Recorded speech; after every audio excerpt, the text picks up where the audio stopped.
বুনু এখানে ফ্রিতে দোল খাচ্ছে। বুনুকে কলর পাহাড়ে দোল খাওয়ানো হয়নি, তার জন্য এখানে এসে দোল খাচ্ছে। আর দেখবে এখানে বড় বড় কুকুর। মামা কি কুকুর এগুলো? German shepherd. পাখিগুলো দেখ।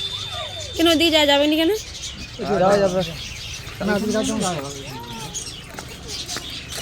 যাওয়া যাবে না, সামনেটা যাও পাহাড় দেখতে দেখো।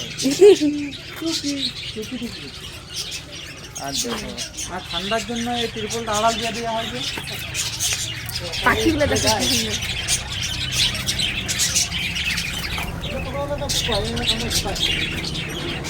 ওরা দেখছে তো সব কি করছে।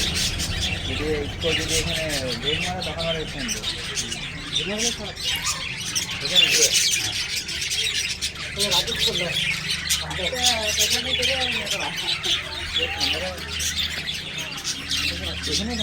কি সুন্দর পাখিগুলো আছে।